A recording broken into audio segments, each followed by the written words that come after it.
Good afternoon. It's great to hear from HLF and the Arts Council because I've written both of those recently and I've been on Grantium and it's great. I loved it. Just wanted to put this picture up first, which is a picture taken in Moorview Park, which is behind Butley Plain. And this is, I love this picture because it kind of summarises the sorts of projects that we're very keen to support. This is the sort of hidden Plymouth that we deal with every day and we're very proud of. This is a project called Holy, which is throne paint, which I'll tell you a little bit more about in a minute. Vital Sparks when heritage and art collide. And what does Vital Sparks do to start with? Well, as Hilary said, it's funded by Plymouth City Council and Plymouth Culture. At the centre of it is a bursary scheme, so it gives out very small grants. The average grant is about £2,600 to completely unconstituted groups, so groups without bank accounts or constitutions or anything, which makes it very unusual. The bursaries are for new work that is creative, collaborative, and enhances pride of place. After people have received a bursary, they become part of a Vital Sparks network. We like to call them sparklers. And they receive lots of support from us, which is sometimes signposting to other organisations for support around continuation funding, but also support from within Plymouth City Council. So it could be support from the events team, from planning, from parks, and from myself as well. So they have this great package around them of support, which is a wonderful resource for them. Vital Sparks is very interested in natural leaders, and it's all about building capacity in communities.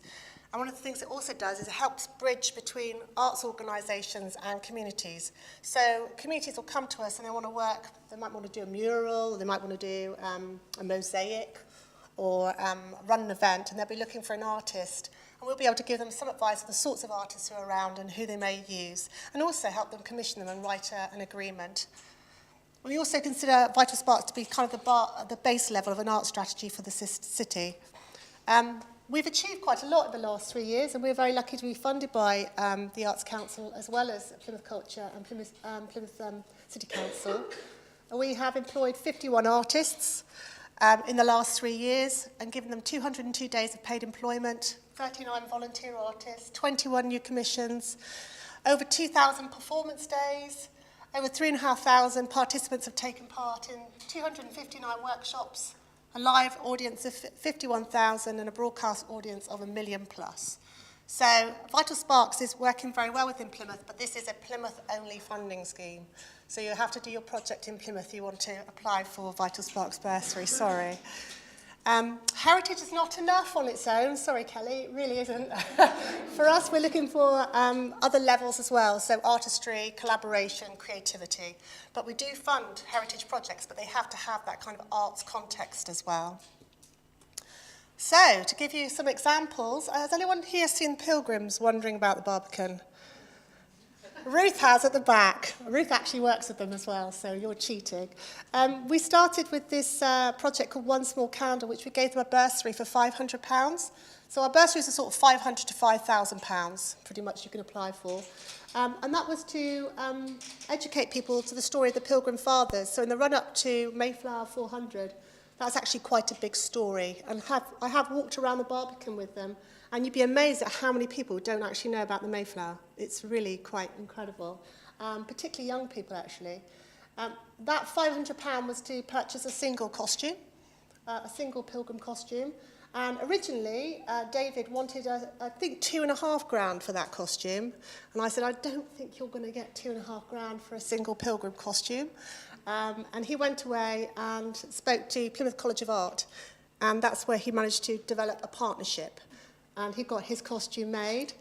He now has a band of 7 pilgrims who are all wearing costumes and wandering about the Barbican. And also, we have worked with them to develop a heritage lottery application. They were successful, and they're now running a heritage lottery project up to £10,000 worth of funding there. They are at every event in the city. You cannot move for pilgrims. They went to Brest to represent Plymouth at a large event in July. They're welcoming cruise liners now, so they're developing other areas. And they are actually working with the Barbican Theatre and Ruth at top there to develop an acted trail. So they're developing a script and they're working with Lipson Cooperative Academy. So you can see there are quite a few sort of creative elements to it. It's not just dressing up in a pilgrim costume, although that is a very good thing to do, I'm sure. LGBT community, I don't want to steal the fire of Natalie McGrath at the top there, because I know she's going to be talking a little bit about this project tomorrow. But they received a bursary for £3,300. And this was to create a piece of work called In Other Words, which is new writing by 6 new writers, or 6 writers, in response to the LGBT, a much lauded archive. And this writing was performed, scratch readings were performed at the Barbican Theatre. And I was talking to Alan about why this kind of worked for the LGBT community. And he was saying it's really nice because it gave them a creative outlet for their work, because it normally is about heritage and about outreach work. But actually this suddenly gave them that opportunity to be creative. And that was actually a very cathartic experience. And yes, there'll be a reading from that tomorrow, so that'll be a treat for you. And what's particularly lovely and I really liked about this project was it was called In Other Words. And if you lived in Plymouth, you would remember the bookshop on Mutley Plain that sold the best books and the best cards. And we certainly, we miss that bookshop. And actually, it was run by two lesbian ladies who were a real beacon, I think, in the old days there. So yes, bring back In Other Words. So that did really ring a bell. That chimed with us because it felt very Plymouth and it felt very authentic. So that was a great choice of names. And I think actually a good name for a project does help as well, because you go, wow, I like the brand of that. One small candle, yeah. In other words, you know, all these things kind of ring true. They feel authentic. The University of Plymouth Hindu Society, nice and cheap, bursary, £300. That's the ones I like. Managed to get, I think it was 200 young people attended their Holy Festival, and that was held in Moorview Park, like I said, just off Mutley Plain. I don't know if anyone knows Moorview Park. It's very, very small. It's a tiny little park off right round the back there. And it's kind of a bit of a dog toilet, to be honest with you. It's very small, not very clean. And the Friends of Moorview are really trying to sort of rebrand this park as a place that communities can use. And what was really important to the Hindu Society was that they could celebrate Holi, which is their religious festival that welcomes in the spring. And it also celebrates diversity, actually, this particular festival. But they wanted to actually have that festival in the community in which they live. So it's all very well having it on the university campus. It's the sort of place you'd expect it to be. But what they wanted to do is they wanted to have it in the park, off the back of Mutley Plain, where a lot of students live. And actually, there was an awful lot of resistance to Holi being there. People didn't want the powdered paint flying up onto their cars.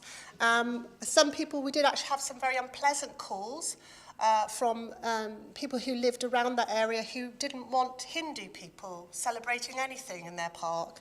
And we did work with the police and various other agencies, including the planning and the events department, to make sure that that was a really successful event. And we worked very hard. And yeah, it was very, very good. Again, it wasn't hidden, actually. It was out there. And we transformed it from being a very hidden thing to a public event. Animate Theatre, we gave them £4,100. Animate is an integrated theatre company, so it has for people with or without disabilities. And they came to me and they wanted to do something in response to World War I. And actually, I did want to send them to HLF because it was a great World War I project. And I thought if they weren't successful with Vital Sparks, I think that's where I would have suggested they go. Because the story they were interested in was the 8 million men who came back from World War I with a disability.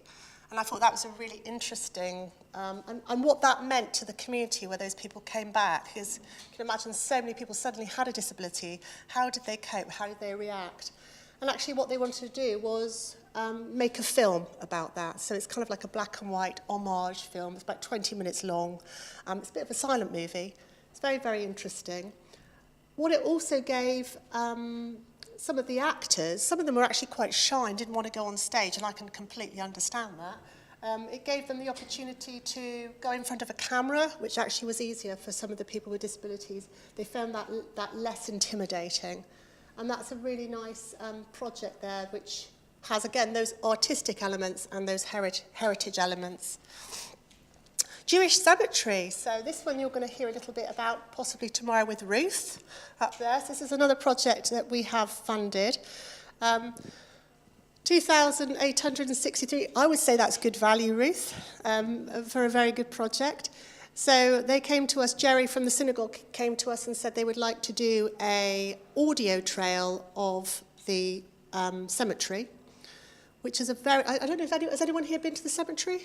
Yes, only a handful. Does anyone know where it is? Lambay Hill, around that area. It is hidden, very hidden.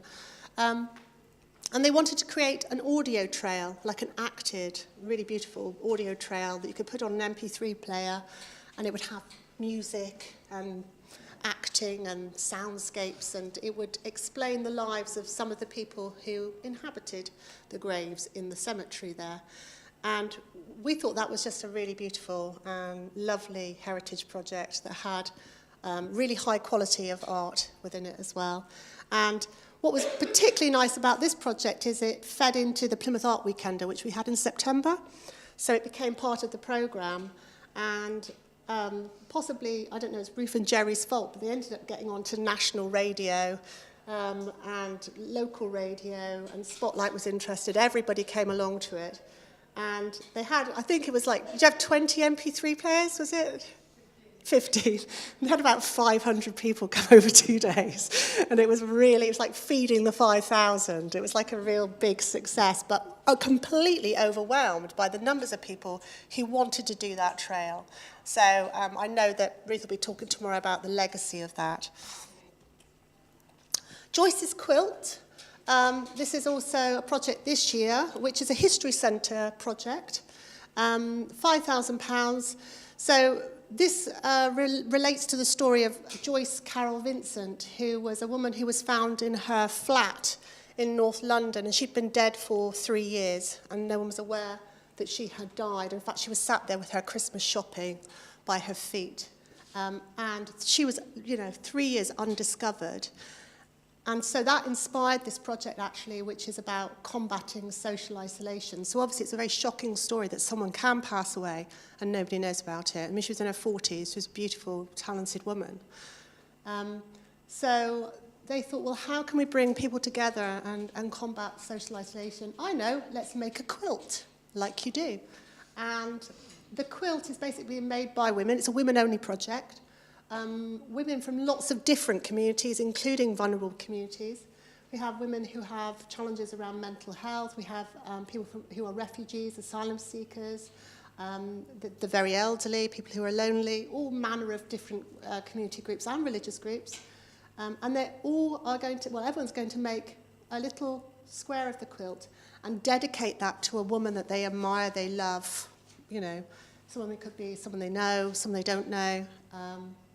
I was going to make a little square, and I was going to dedicate it to single mums all over the world, because I'm a single mother, and have her, with juggling children and babies and work. I think it's a bit ambitious, so I'll probably end up just with a picture of a lady as a triangle, and it won't be great.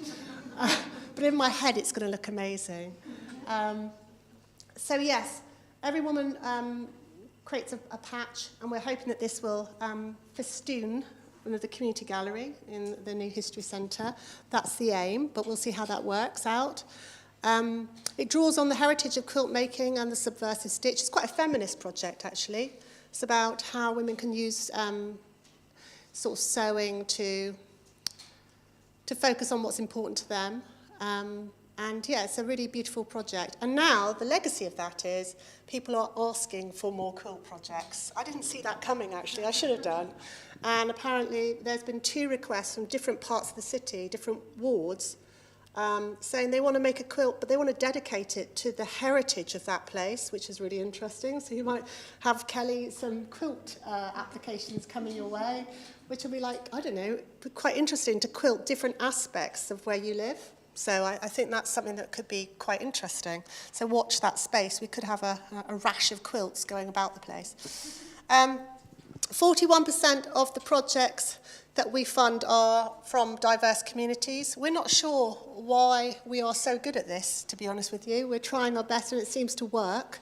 Some of the things that we think may help is a very simple application form and process. So if English isn't their first language, we do try and keep it extremely simple, and we are willing to use translators and also to support people with writing them. That's one of the things that I do. I do actually help people polish their applications.